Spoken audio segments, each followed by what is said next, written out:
Hey, gamers, Logum here. Welcome to part 2 of the official low-level Melee tier list, where the top scientific minds of our generation discuss why ICs aren't that good, actually. Last time we went over the awful characters, and this time we're going over just the bad ones. Let's see how the tier list stands so far. Wow, nice work on that tier list, fellas, but I'm going to need you to pick up the pace a little bit. By the time this goes out, it's going to have been like 2 weeks or something. Cut me some slack, man. I've been working on this as hard as I can. Let's talk about Young Link. Young Link is pretty debatable character, I think. Well, this is where I would say the good characters start to emerge. The characters I view as, while not great, as having tools that can allow them to succeed. And with Young Link, the big one that comes to mind for me is, of course, the down air, because I get hit by it a lot, and it stays out for a very long time. At a low level, especially. Those down airs and up airs are just magnets, and they kill. Besides that, things like down tilt, I get hit by down tilt a lot. Nair is, of course, it's the standard Nair. It's pretty solid. Bombs are good for pressuring against somebody, especially who doesn't really know how to deal with them and can't properly power shield, though I actually don't know if you can power shield bombs, but I know that I cannot, if it is possible. Though overall, he still isn't as good as most of the other characters. But I think his up air and down air are strong, and he's fast enough on his feet and can get some good follow-ups that, yeah, I'll consider him pretty good. On the topic of the links, I believe we skipped over. We did. Regular Link. We need to talk about good old adult Link. I think he's the first character, like you said with Young Link. I think he's the first character to intrude upon being good at low level. The main reason, I can't lie, a lot of the influence is just because of his up B. His up B is busted.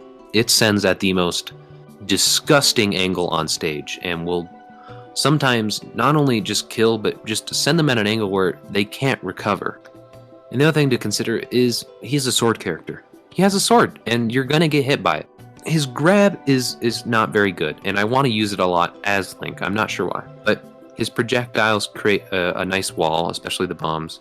And Link is slow, but he can kill. I think we're dodging the fact that Link's speed compared to his power is pretty abysmal compared to something like Ganon. You know, Ganon is slow, but his power more than makes up for it, I would say.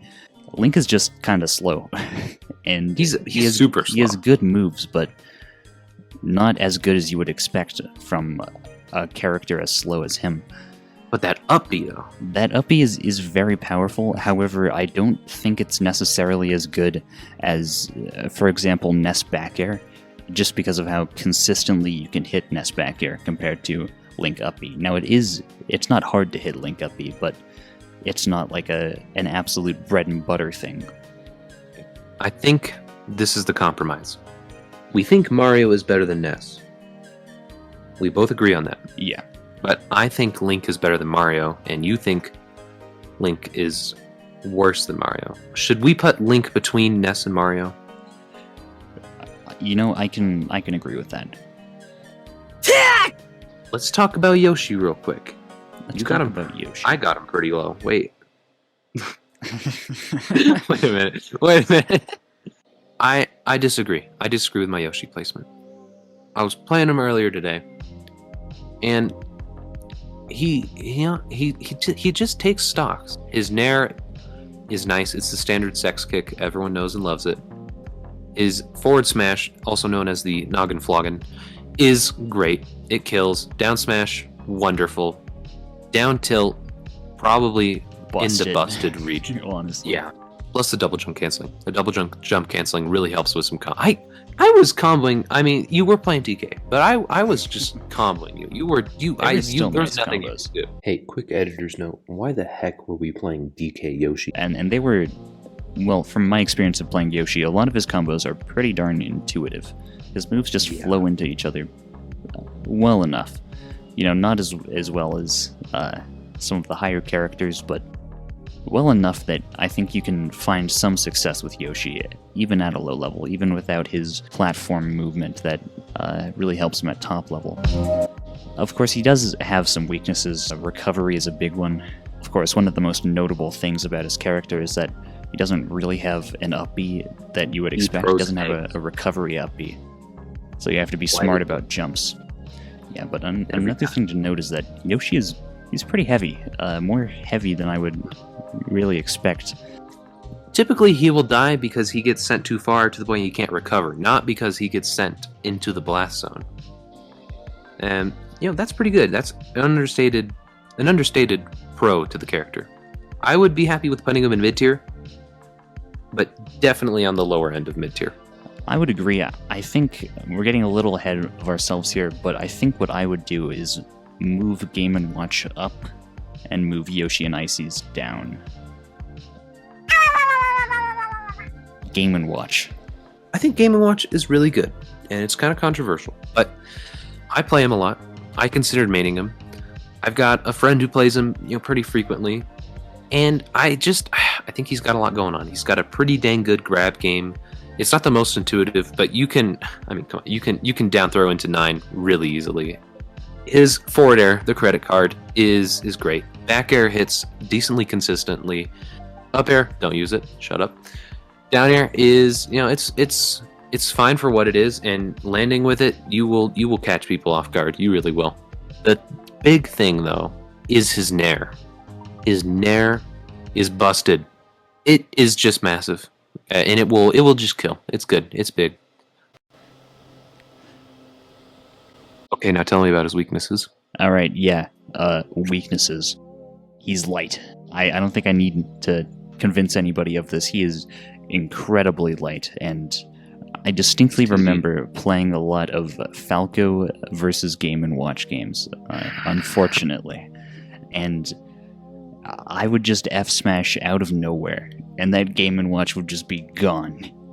Of course, that's kind of baked into his character, and being light isn't a massive weakness if you can work around it. I mean, see Puff in top tier, but I think Game & Watch can't properly make use of it, because at least with Puff, again, I don't want to get too ahead of myself, but things like rest and, to an extent pound, moves like that, they can really help punish somebody for getting too close to you and throwing out a random F-smash at times when it doesn't matter. And Game & Watch struggles with that. I think Game & Watch's matchups are really hard. I just think his aerials are solid enough and big enough to counteract his lightness. And the other thing to consider is his recovery is phenomenal. Arguably the best in the game. I don't think it is, but it is great. It goes from so deep. I think you can be in the bottom blast zone on Battlefield and come back as Game & Watch. We both agree he's mid-tier. Yeah. I put him at the top of mid-tier. You put him at the bottom of mid-tier. So we'll put him somewhere in the middle. That sounds good to me. Now, who else do we collectively have? And Luigi. You got him pretty low. Luigi he's not a bad character by any means. As long as you, as a player, know how to wave dash and can do it consistently, that is an incredible tool for Luigi to make use of. I mean, wave dash into anything. Wave dash into smash attacks, wave dashing into up B. These things, of course, vary in effectiveness, but they're all more effective than most of the things in, say, Young Link's toolkit. Even if the low-tier player that we're theoretically discussing about here isn't really comfortable with linking wave dash into a move, just sitting there on stage, wave dashing back and forth, it's hard to understand how to deal with that as a low-tier player, because he is just zooming. If we can have some footage of Luigi here just wave dashing back and forth across Dreamland, he is zooming, and at any moment you expect him to just bust out a down smash or an F tilt or anything to hit you, and it's kind of intimidating. And the second you figure out that Luigi isn't going to do anything, it makes him easier, but he's still super slippery, and he could mess up a wave dash and jump, and you don't know where he's going to go. He's a slippery little bastard. And while Luigi doesn't necessarily have super high run speed, I think even compared to someone like Fox or Falcon, you could make an argument that Luigi is perhaps the most mobile character in the game, based off of his wave dashing and platform movement. He's kind of got a Yoshi thing going on, where Luigi on a platform, if he gets a good wave land, he is a menace. He is terrifying. He can zoom across the stage before you know what's happening. So I think just having a sort of, even just an elementary understanding of how to effectively use wave dashes and wavelands can really make you a force to be reckoned with if you're using Luigi. Of course, no character is without its weaknesses, and Luigi has some pretty strong, pretty distinct weaknesses. Specifically, he is very floaty. He does not fall quickly at all. It's honestly shocking. He is a very slippery character, which of course helps his wave dashes, but you get hit by something and you're sliding across the entire stage. When you get hit, you're not in a good position to counterattack most of the time. The only time you're in a good position to counterattack is if you are directly above your opponent and you are just mashing the Nair button. His Nair comes out super quick, and that's literally the only way I would say Luigi can consistently get at a disadvantage. I think the other big thing for me is his recovery. I can guarantee when I am playing a game of Luigi, 2 of my stocks are gone to me getting launched off the stage because I'm so slippery, and I cannot recover because I'm below the stage and my side B didn't take me high enough to where I can use my up B. It happens every time. I almost completely forgot about Luigi's recovery, but I absolutely agree. Even compared to someone like Mario does not have a great recovery, but just the fact that it's angled, that it goes diagonally at all, really does help in recovering. Luigi, his only option, if he's far off stage, is to side B, and it's very predictable and easy to punish even at a low level. Especially if you're playing someone like Ganon or Falcon, you can down air that side B pretty easily. A lot of characters, I would say, have solid options for punishing it. And of course, as Luigi, if you're using it off stage and you get hit out of it, you're probably not making it back. Yippee! Let's talk about Samus. But at low level play, and I don't know where I'm going with this thought. Let me think.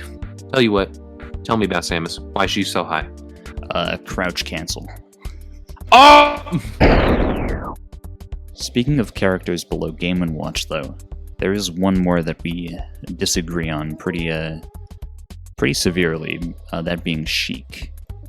Why did you put Sheik below Game & Watch? I've put Sheik below Game & Watch, first of all, because I think Game & Watch is great. And I put Sheik in mid-tier, mainly, because I think the character is too hard to play at low level.